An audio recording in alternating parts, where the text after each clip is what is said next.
Hello and welcome. I'm Laura Cardella. I'm a child and adolescent psychiatrist and director of medical student education in psychiatry here at the University of Rochester. And it is my honor to welcome you all to the annual Meyerowitz lecture. It is truly wonderful to see many of you here today, both in person and on Zoom, to share in this special experience. I would also love to extend a heartfelt thank you to the Meyerowitz family and close friends who are here both in person and on Zoom. A few housekeeping items before we begin. For those on Zoom, mics and cameras are off except for presenters and interpreters. Please use the Q&A box on the toolbar for questions rather than the chat box. We keep the chat for interpreters and technical issues. After the presentation, if there are time for questions, our own supporter Rosenberg will review question and answer portion and ask questions for you. For those here in person and in the audience, we'll have the microphones to use for questions. There are a few ways to provide your feedback and CE credit. For those on Zoom, there'll be a link in the chat at the end of the presentation. And for those in person, there'll be a QR link on the slides at the end. And there will be an email sent out in the next day or so. Now that the housekeeping is done, certainly here, not at my home, I wanted to talk about the Sanford Meyerowitz lecture. This Sanford Meyerowitz Memorial Fund was established in 1977 to honor the legacy of Dr. Meyerowitz.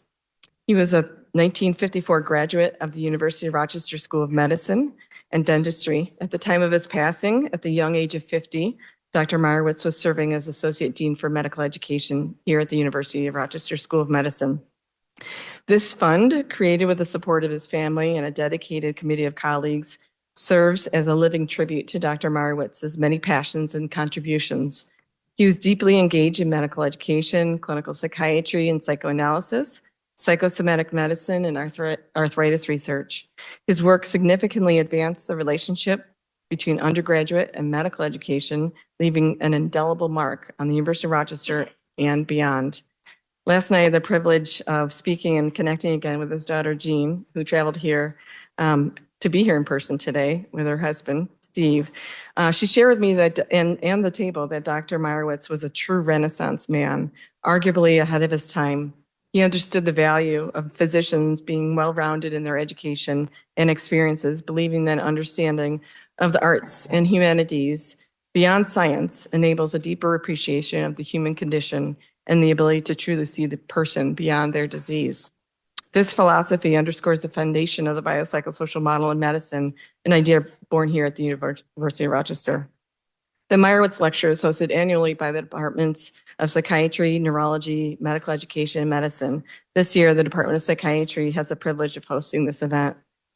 During his time here at the University of Rochester, Dr. Sanford Meyerowitz left a profound impression on nearly everyone he encountered. In the words of George Engel, Dr. Meyerowitz possessed, quote, an incredible capacity to influence people in the ways that people should be influenced, to work together in common tasks, to resolve difficulties and problems, to identify and facilitate roles.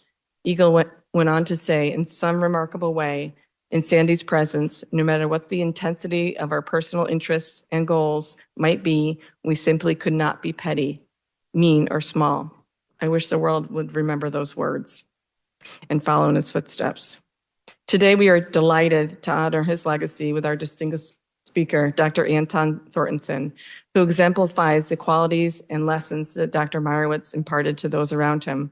Dr. Porsteinsson is a graduate of the University of Iceland School of Medicine and completed his residency in psychiatry here at the University of Rochester in 1993. Since then, we have been fortunate to have him as a member of our faculty.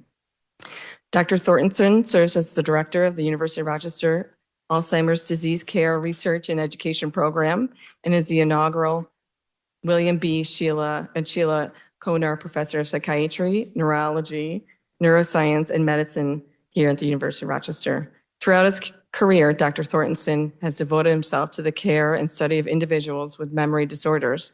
He is internationally recognized as a leading expert in Alzheimer's disease and dementia, with research interests spanning biomarkers, imaging, and novel pharmacologic treatments for cognitive loss and behavioral disturbances. He has led numerous prominent national Alzheimer's prevention and treatment trials and conducted groundbreaking clinical studies on cognitive enhancers, disease-modifying agents, and psychotropics for behavioral changes associated with dementia. Dr. Thorstenson is the author and collaborator on hundreds of research publications and serves as site principal investigator for multiple research grants from the NIH and other leading organizations. Beyond his remarkable clinical and research achievements, he has been an integral mentor, supervisor, and educator for trainees across all levels of medical education. Dr. Thorstenson is one of those rare individuals who excels in all three spheres of clinical care, research, and education. Moreover, he brings humanity and authenticity to every interaction, making him not only an exceptional professional, but also an extraordinary person. Please join me in welcoming Dr. Anton Porsteinsson as this year's Meyerowitz Memorial Lecturer.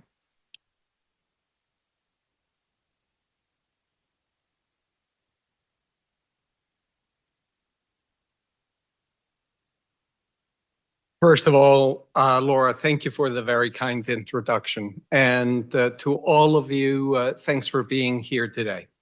So the title of my presentation is Legacy of Discovery, a 40-year journey towards Alzheimer's cure. And here are my disclosures. I have a lot of disclosures based on kind of the nature of work that I do, and you have a chance to peruse that. Laura covered very well the history behind the annual Meyerowitz lecture, which I am particularly honored to be giving this presentation today. I'm not going to repeat all of the things that Laura already told us. I'm going to talk about the personal nature of our connections. Obviously, Sandy had passed by the time that I came to the University of Rochester back in 1989. But I spent quite a bit of time talking to John Romano. And John and I were talking about the fact that I had come here. I was doing a psychiatric residency, and that I kind of had a sense that I wanted to move towards an overlap between psychiatry and neurology and medicine. And kind of, how would I do that? Was there a future for that? And John brought up Sanford Meyerowitz, or Sandy, in that as an example. He pointed out his skills as a communicator and the problem solver that we heard about, particularly in George Engel's words, his interest in medical education, his interest in psychosomatic medicine and neurology. And, he was he served on a neuropsychiatric unit for the military. So he was kind of one of the first neuropsychiatrists that I had heard of. And he combined clinical care and clinical research. So that was the first time that I heard about Dr. Meyerowitz. And, it's kind of come in many ways full circle, because I feel I've done some of the same things in my career. So, as you heard, I lead the Alzheimer's disease care research and education program here at the University of Rochester.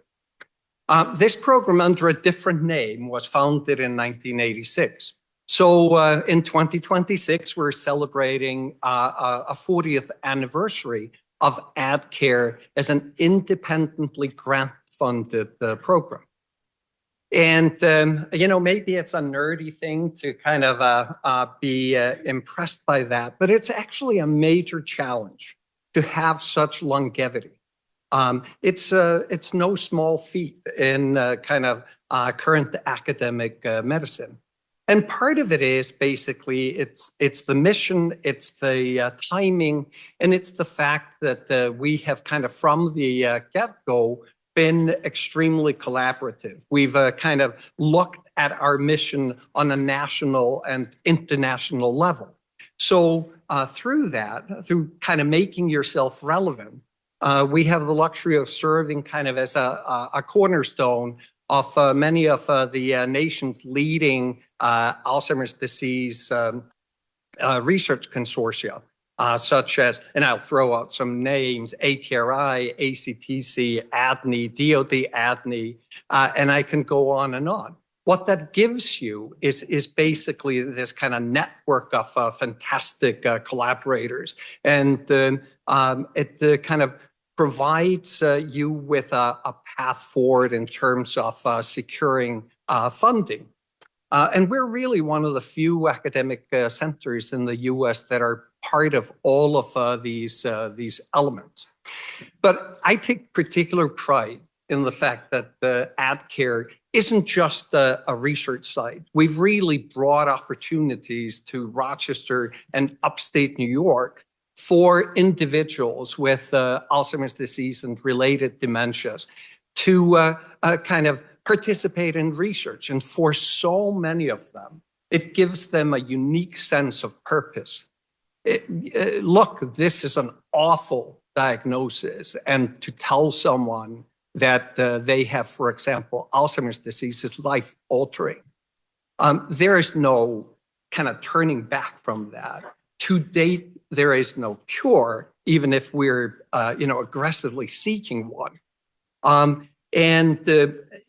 There is what gives us particular joy is the fact that we can provide care that is second to none. For you as a participant in research, there is the ability to spend a lot more time and not only just see maybe the provider in the clinic for 20 minutes, but to see multiple people coming out of different disciplines that have time to kind of get to know you and understand what it is that you do and where you come from and what your needs are, and a little extra time to address that. So we have been part of all of the medications that are FDA approved. A lot of them were back in the late 1990s and early 2000s, and then there was a long area of drought. But for the last 15 years, we've very much been working on humanized monoclonal antibodies targeting beta amyloid. And a few of those have proven themselves to change the course of disease. So we did the clinical trials. But it isn't enough to do the clinical trials. Once you have something that you show works and the FDA validates that and says, yes, you've got a marketing approval, you got to bring that to the clinic. And, I want to give a shout out to Emily Clark. Dr. Clark is my right-hand person. And she had done, the clinical trials and was familiar with this. And she took on basically establishing the biologics treatment program within the memory care program here at the university. And building that up to move something from research to clinical practice was a gargantuan effort. What I'm going to point out is that we have that here, and we have now well over 100 people receiving treatments. If you go over to Syracuse, there's a small kind of private operation, but the university to date has not been able to start an infusion center. And I know there have been challenges in Buffalo, in Albany. So, having the ability to kind of bring this into the clinical setting is something to be proud of as well. And kudos to Dr. Clark for moving that forward. So we've been around a long time. We've conducted over 350 clinical trials during my career there since about the 1994. And if we look at the last decade, we've brought in $25 million in research and grant funding. So we average about $2.5 million a year.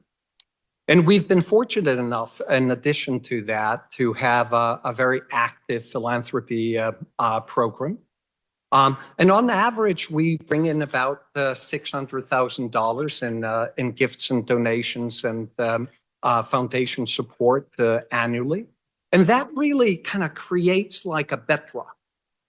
You'll see the people that work in AdCare. And in research, there are peaks and valleys.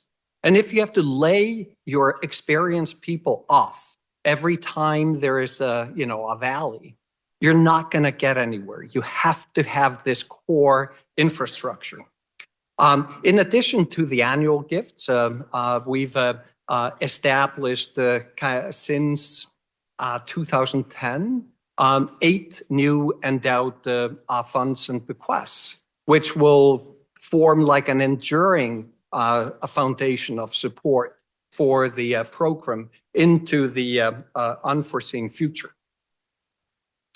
So the AdCare program, under a different name, the Program in Neurobehavioral Therapeutics, or PNT, was founded by PNT, Pierre and Terry, my mentor and close friends.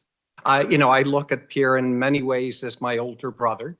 My mom said, I came from Iceland and I intended to go back. And mom would wag her finger and say, that man corrupted you.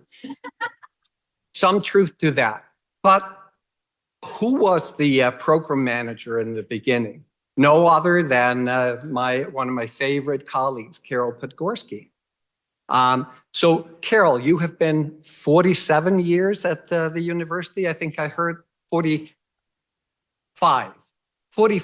but you were going to delay your retirement because we had so much fun. So, maybe it will be 47, but and some of the early days was really spent setting the foundation for this program. And I had the good fortune to work with her in the first years that I was here. She could tell you probably some terrible stories, but please do that then after the presentation.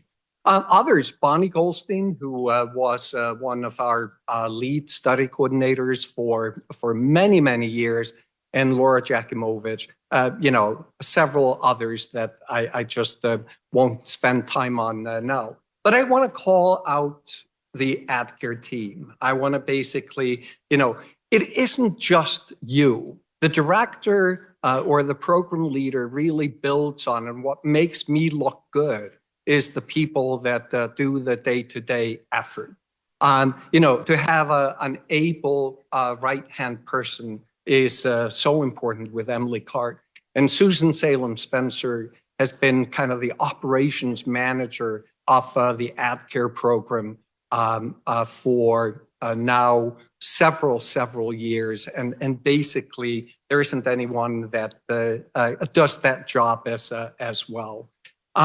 Bridget Holvey started with us kind of as a rater and rose to be our program manager. And she's been incredible. I'm going to mention the others. Osa Whitman, who runs our kind of cognitive testing operation. Esmeralda Morales, who is our main outreach person. Kim Martin and Nancy Kowalski that have been there, especially Nancy, almost as long as I've been here. She was actually the one that taught me English when I came off the boat. Nicole Holtsworth, a nurse practitioner that recently joined us. Russ Kervac, who's our regulatory guru that has been with us a long time. Dr. Roberta Calzavara, who runs our lab. Rebecca Hunt, who's our enforcer and cognitive tester. Abby Mathewson, who is now about to get her NP degree. And we're particularly proud of that, to have seen people kind of rise through the ranks over time. And I don't want to forget about Kristen Bartlett, our recently hired PA. Okay, with that, I'm actually going to go into science, and I'm going to talk about dementia. back in the last millennia when the dinosaurs roamed and I was kind of, getting my first steps in the memory care program, we mostly saw people with a moderate or even severe stage of dementia when they came in. It was as if basically you woke up one day having Alzheimer's disease. And we knew it isn't that way. We know that there are footsteps in the snow. And we spent a lot of time, particularly through the so-called ADNI study or the Alzheimer's Disease Neuroimaging Initiative, to establish that Alzheimer's disease is a dimensional disorder, and that in the early stages of this disease, you have completely normal thinking and memory. You would basically see nothing wrong with that individual. So it's within their range, although many people have a sense, I don't think I'm doing as well. And back in the early 1980s in medical school, I remember that in the lone lecture that I had on dementia, the teacher said, you know what? If they think that they have Alzheimer's disease, they don't have it. If they don't think so, they probably have it. Been proven wrong multiple times since. But if you have a sense that something is wrong, it is remarkably predictive that you're going to emerge to be a biomarker positive individual and higher lifetime risk of developing AD. So, don't discount kind of a gut sense. The first symptoms are very subtle, very mild. We call them, in fact, that mild cognitive impairment. And there, you retain your functional abilities, but basically there's they complain, or there's kind of information partner says, there's been a change, they're different. And we can actually measure it on sensitive cognitive testing. Dementia is when that progresses, the symptoms become more intense, and you see functional impairment as well. So I want you to hold that thought about the dimensional disorder and the fact that we would always kind of catch people in the middle stage of dementia and look at the long runway that is before that. And, another important thing is I will be very Alzheimer's disease centric. It is the 800-pound gorilla in the room. It is, you find the pathology of Alzheimer's disease in 60 to 80% of people that present with a dementia syndrome. But there are other causes as well. First of all, a lot of people with Alzheimer's disease that are in their 80s, 90s, have other comorbidities, alpha-synuclein, which you see in dementia with Lewy bodies, TTP43 inclusion bodies, which also can actually form their own dementia, which we call late dementia, and a lot of vascular burden and other kind of findings. But then you can have pure vascular dementia, either small vessel disease related or related to kind of maybe a few significant strokes, or one really large one, or one that hits a critical structure. Lewy body disease and Parkinson's dementia, those are both kind of alpha-synucleinopathies. So a toxic protein that forms inclusion bodies and kind of kills off neurons. Frontotemporal dementia, and about 100 other conditions, some of them reversible, which means even if they're rare, that it's so important to have a thorough medical workup. Because if we can turn things around, even if we don't fully cure it, we just kind of can modify the symptoms, like with a significant B12 deficiency or thyroid deficiency, it matters. But yes, not everything is Alzheimer's disease. For Alzheimer's disease, we have 57 to 60 million worldwide, and that number is going to go up quickly, about 7 million here in America with Alzheimer's disease and related dementias. And we expect the numbers to jump because of the graying of society. There is actually good news, and that's the incidence is flattening or even coming down a little bit. We'll understand why a little bit later, but there is hope. We need to focus much more on early detection, on equitable access and scalable support system because, we have about, like I said, about 7 million right now. We expect to have about 14 million people with dementia in 2050. And that's only kind of 25 years from now. And we already have a shortage of providers and specialists. If you could look at all of the US, the wait to get in to see a memory disorder specialist is 18 months. We do better in Rochester. The wait here is, about 6 to 9 months. But even in a well-resourced community like here, we can't meet demand, and not everyone is coming in here. We need to do that better. But in addition to the simple fact that the numbers are increasing, this isn't equitably distributed. First of all, women have higher risk of developing dementia than men. So why is that? I think it is because you have to bear us through your life, and it creates just a never-ending source of stress. It isn't just because women live longer. Maybe it is because estrogen is a neurotrophic hormone and is then pulled away. But there's something more than that. But in addition to the gender difference, Black and Hispanic populations have a higher prevalence of Alzheimer's disease and related dementias.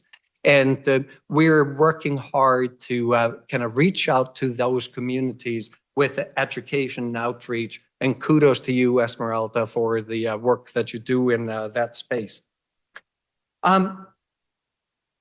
We should think about this. Well, if we see this picture evolving, what can we do?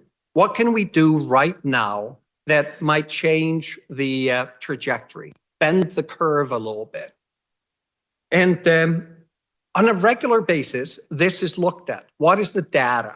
And we think if we look at the Lancet Commission and their 2024 publication, about 40% of dementia cases are potentially preventable. And they took a look at the main factors that they think increase your risk. Some happen very early, and brain health focus should start right in infancy, actually, maybe in utero. But we know that less education of these 40%, 5% is due to limited education opportunities. 7%, imagine how high that is, hearing loss. And I'm going to look at all the men in here, especially those that are my age. Men are particularly reluctant to want to think about hearing aids. But look at how large a component hearing loss is. Elevated cholesterol, that's another 7%. But hearing loss is responsible for an equal number as elevated cholesterol. Untreated depression, very relevant for us in psychiatry. Traumatic brain injury, physical inactivity, diabetes, smoking, hypertension, obesity. Those are all kind of the cardiovascular risk factors. And when you add them up, that's a significant kind of contribution to dementia risk. Excessive alcohol use. On average, we should try to kind of aim to not drink more than 1 drink a day. Actually, the amount is ever decreasing. And for those of you old enough, I want to point out that this is not like rollover minutes. You cannot not drink Monday, Tuesday, Wednesday, Thursday, Friday, and go and have 10 drinks on Saturday because you built up your numbers. Excessive daily drinking is a problem. So is binge drinking, actually. Social isolation. And, we do quite a bit of research in social isolation, particularly in the Hope Lab with Kim Van Orden, among the elderly. 5%. Air pollution. And air pollution is maybe even a larger component of Parkinson's disease. So another one, visual loss. What they didn't include, but what I think should be included when you look at the American Heart Association, is sleep disorders. And particularly, we should focus on that here in the University of Rochester, because we think that we, discovered the idea of the glymphatic system and the fact that when you get good sound sleep, toxins are cleansed out of your brain. And that has meaningful relevance, maybe not only in dementia, but also in some other psychiatric conditions. Paulo Lozano is looking at that for more generalized psychiatric conditions. So you have this long time before any clinical symptoms. Here's a sobering thought. If you're going to get Alzheimer's disease at age 70, changes in your brain are already happening at age 50. You will be having some primitive amyloid plaques. You will be having some beginning of a neuroinflammation and some, oxidative stress. And a few years into it, when the amyloid has built up enough, it functions like the tinder, the tau cascade starts, or the tau catastrophe, as we often refer to it. And when tau starts to emerge, neuroinflammation goes into overdrive, and basically we are hitting a deflection point where we can't come back from it very easily. So the hallmarks, the pathological hallmarks of Alzheimer's disease is amyloid plaques, and that's predominantly amyloid. Is just those are protein chains of a certain length, and when we take what is called amyloid precursor protein and we break it up into usable components and components that are waste products. One of the waste products is a short amino acid protein chain where an enzyme called gamma secretase chops off about 37, 38 amino acid fragments. But gamma secretase isn't very accurate. So now and then it chops off, 40, 41, 42 amino acid fragments. And that 42 amino acid fragment is toxic. You don't clear it well. And it starts building up, polymerizes like plastic and forms these nasty plaques on the surface of your brain. That very early on brings in inflammatory cells, so microglia, and then later on we have all of this downstream effect that I mentioned before that often is connected with the emergence of tau protein and tau tangles in particular, which is excessively phosphorylated tau isomers. More on that later. But there is more than just amyloid. You can have a amyloidopathy, and if you have nothing else, you won't really develop dementia. It has to be this combination: amyloid, tau, neuroinflammation, oxidative stress, metabolic derangement, and basically this leads to progressive neurodegeneration. So we were talking about the disease-modifying drugs and the infusion program that Dr. Clark leads over at MCP. And, there's been this criticism. Why do we need disease-modifying drugs for Alzheimer's disease? Is it even worthy? Don't we just extend the time in misery? It doesn't cure things. It just slows things down. Who wants to kind of spend longer time with Alzheimer's disease? Very nihilistic. And my answer to that is ask the people that are afflicted. Isn't that the people that should decide, not kind of this paternalistic approach? We shouldn't even offer it to them because it isn't perfect enough. We all have to start somewhere. If we can delay the onset of Alzheimer's disease by just 2 years, we can significantly reduce the global burden. If we delay the onset of Alzheimer's disease by 5 years, we will halve the numbers. We don't need a miracle to make a difference. That is kind of, that is very much here and near term. So this is a brand new slide from Bart de Strooper that he presented at the ATPT meeting in March in Copenhagen. And we start with a healthy brain. And very early on, there's this biochemical phase of Alzheimer's disease where we begin to see the emergence of primitive plaques and the kind of polymerized A beta 42, what we call oligomers and protofibrils. That takes some time.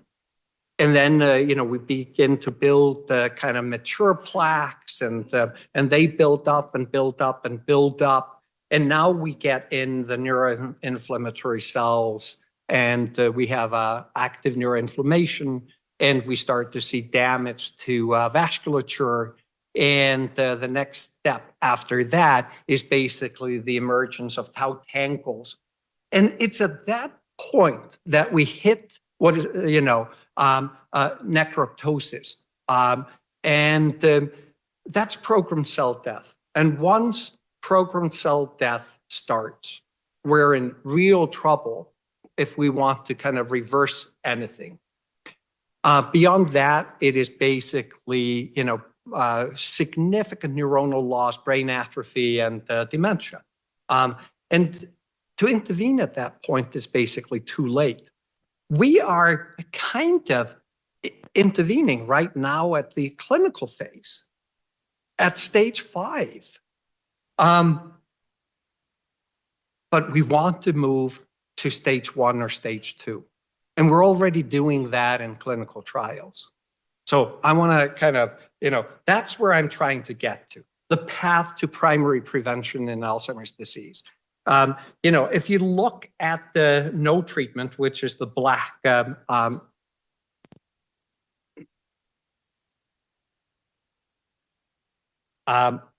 graph here, you see kind of the natural progression of Alzheimer's disease. We can intervene, on the early onset stage, which we're doing in the clinic right now, and we can slow progression by about 30 to 50%. In the so-called AHEAD study, I'll talk more about it in a few minutes, we're starting much earlier when people have elevated amyloid burden and somewhat meaningfully so, but no clinical symptoms. And we think that we can do better than 30%, maybe 50%, 60%. And we'll have the results in a couple of years. But we want to move even earlier than that to the green line. And are we doing that? And the answer is yes, we're doing that already as well. Why do we need to do this?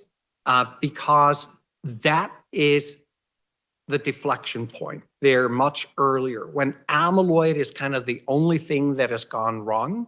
And right now, the wrenches that we have work on amyloid.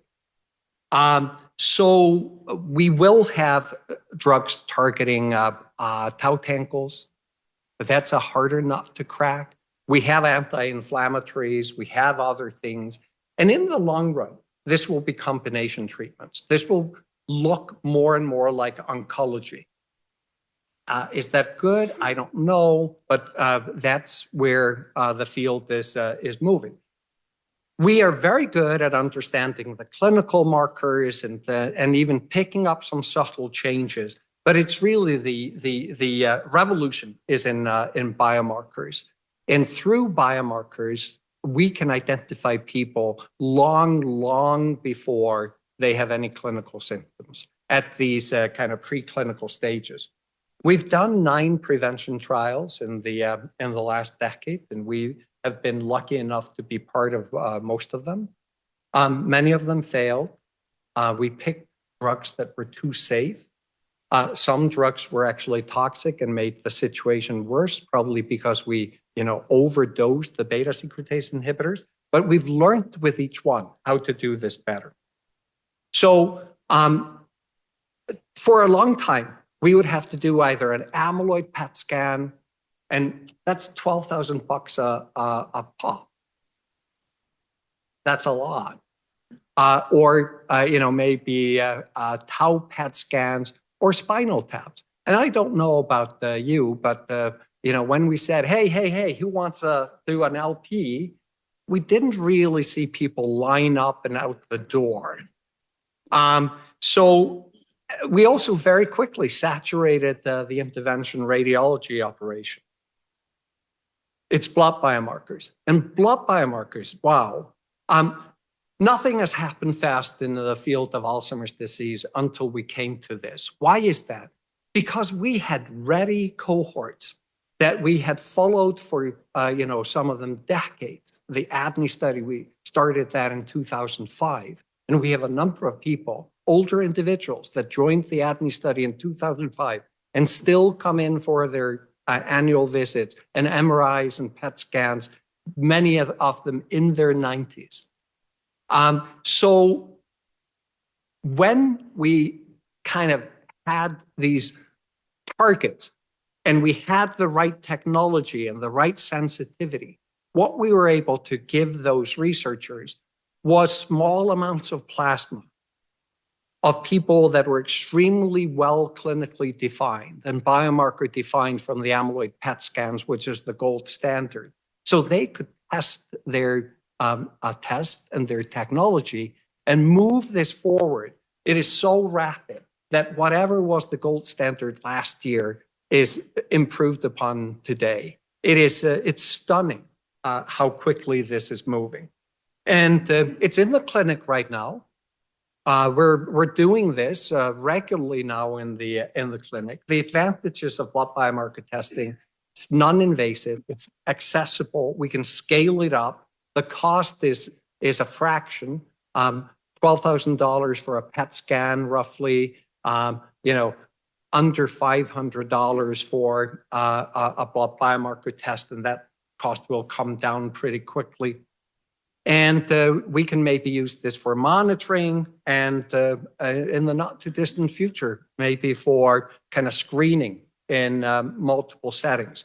We're not there yet. And I think that we're still kind of catching up with the clinical validation. Some tests are better than others, and there's a difference in the sense, in the quality of the assays from one batch to the next. There are interpretation challenges because many of the results are kind of in a yellow zone, so indeterminate, and they're not consistently covered yet. We also have to think about it, particularly if someone has no symptoms. Are there ethical or psychological considerations that we need to think about?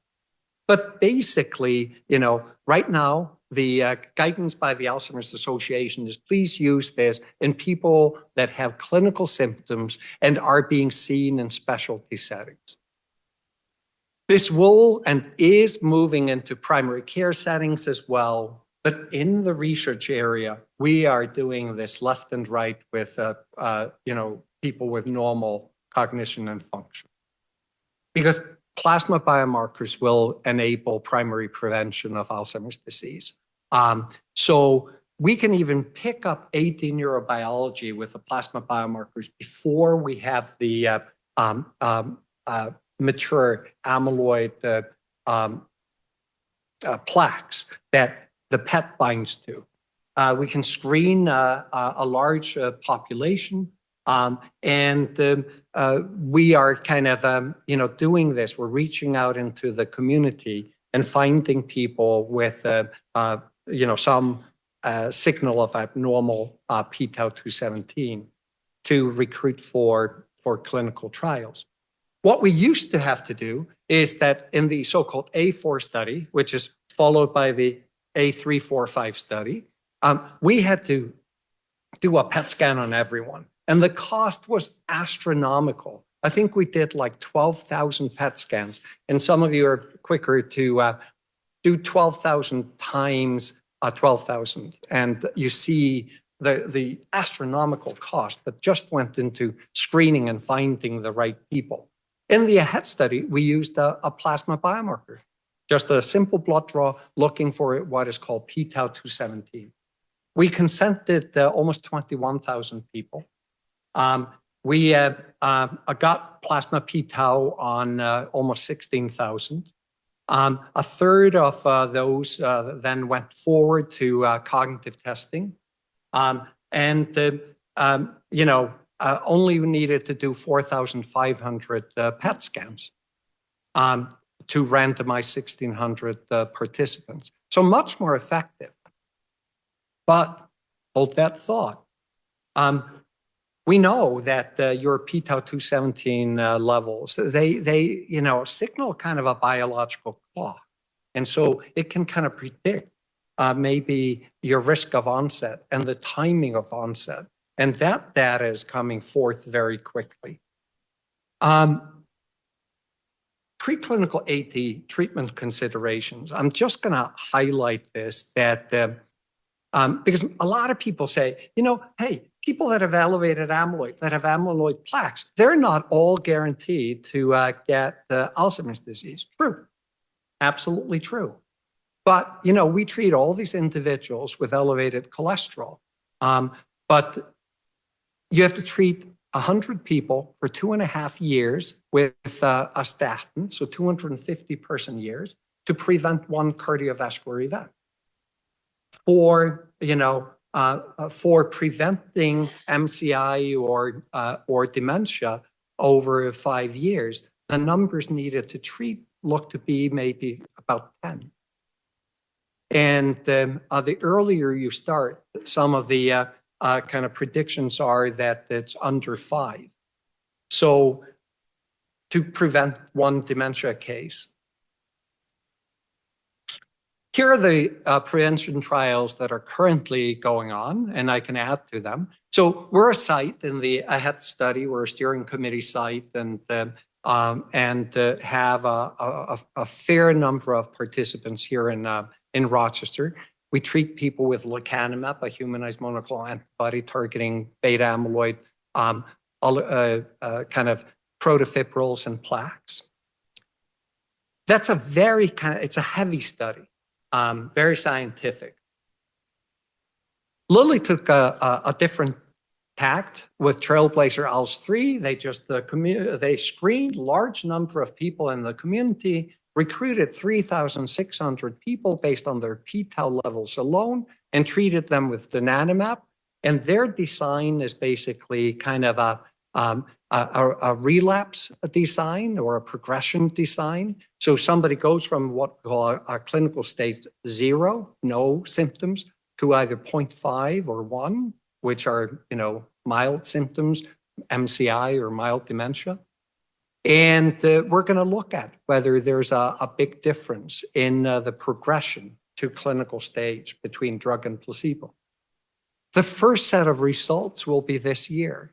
If this is positive, I can guarantee you that this will be with the FDA within probably a year for an expansion of indication. Think about the challenges that we have in providing care to people right now. If you have basically millions of people in the preclinical stage that are deadly afraid of developing Alzheimer's disease and want something to prevent it. Trail Runner ALZ 3, I know very well because I chair the Data Safety Monitoring Board. That's the follow-up drug to donanemab, and that recruited in no time flat last year. And we have another kind of several thousand people with that. I'm the project arm leader. That's one of the kind of coolest things that I'm doing right now. Washington University owns 20% of my time for the so-called DIAN-TU-002 study. That's a primary prevention study, a true primary prevention study. We take people with dominantly inherited Alzheimer's disease. We look for the genes, and they're usually pretty obvious. if you look at the family history, 50% of people will develop Alzheimer's disease, and they will do that in early, in their 30s, 40s, 50s. So here we're recruiting 25-year-old, 30-year-old into a study, and recruitment is kind of blazing forward. It's a worldwide study, and we use remternetug to kind of treat people.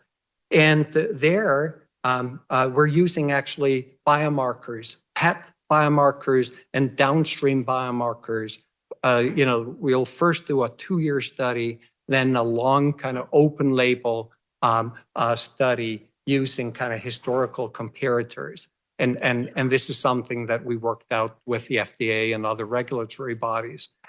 If we can do this, and yes, dominantly inherited Alzheimer's disease is a rare disease, only 0.5% of those that get Alzheimer's disease, but we will be saving people in their 30s, 40s.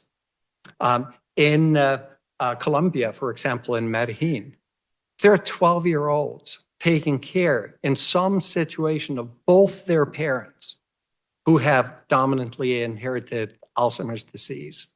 It's just striking. And, if we can make a difference there, what is not to be excited about? Okay.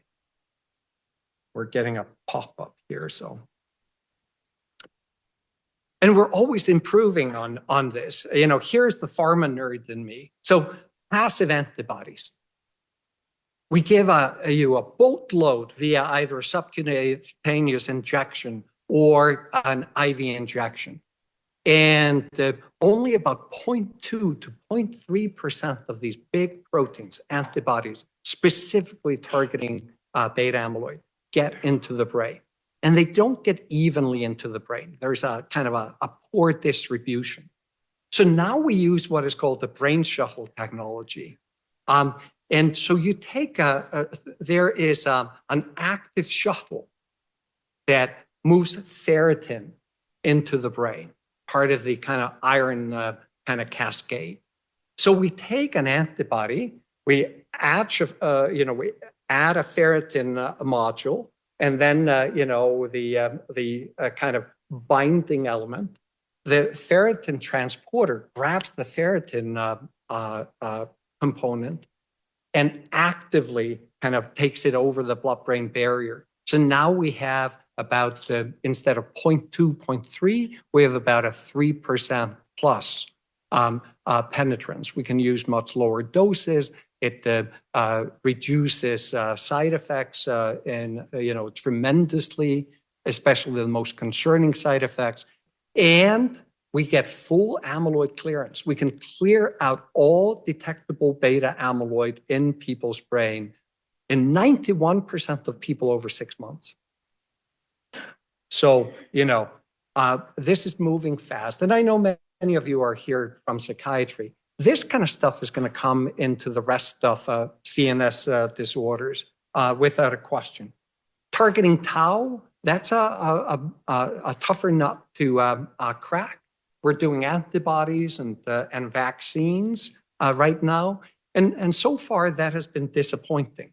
But we have antisense oligonucleotides and interfering RNAs, which we inject, and it basically blocks the kind of transcription of APP,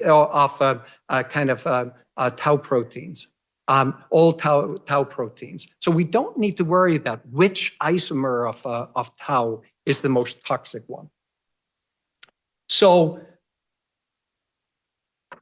we basically have to kind of think about how to operationalize this clinically. So, please don't ignore changes in memory, mood, behavior, and personality in midlife and later. Take it seriously, document it, do the proper workup, and find alignment. What are people looking for? We should be doing more screening in primary care in particular, and people are very sensitive about this. So this is, I kid you not, my primary care docs tell me that people will much rather have a rectal examination than a cognitive test. So collaborative, think about the common goals. And I want to end here with, again, highlighting what can we do? Because I always get questions about this. Never stop learning. Come to these continuing medical education programs. Expand your brain. Physical inactivity is a problem. Smoking is a problem. Midlife hypertension, obesity, elevated blood lipids, glucose dysregulation, sleep disturbance, social isolation, untreated depression, hearing and vision loss. These are things that we can, address right now without complex medications. So what should you do? Physical aerobic exercise, have your vascular risk factors addressed, dietary antioxidants, and that's not taking a supplement. It's in your diet. We have rarely been able to transfer that to a supplement or a pill. Low fat, low carb diet, unless you're an E4 homozygote. Then eating unprocessed meat is actually now emerging as a possible, help. So for those of you that are incorrigible carnivores, you might want to say, if you find out you're an E4, you can say it's therapeutic. Modest alcohol use, cognitive and social engagement, good sleep, hearing and vision correction, dental health, because, if you have bad gingivitis, that can actually create a problem, accelerate amyloid deposition, and stress reduction. That's it. I wanted to end with this, and I just wanted to kind of give everyone a sense of what is it that we're doing and where are we at? And it is uncanny how close we are to kind of really, we've already brought in things that are very, very different than what we were doing 5 to 10 years ago in the clinic. But the promise of what we're working with is amazing. And, it's funny I'm hitting my mid 60s and I've never been more excited kind of about the work that I do. And I hope I kind of,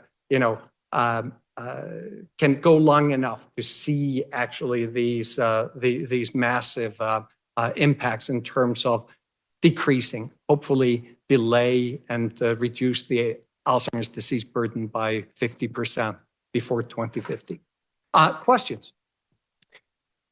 I'm happy. Oh, yeah, please, a round of applause.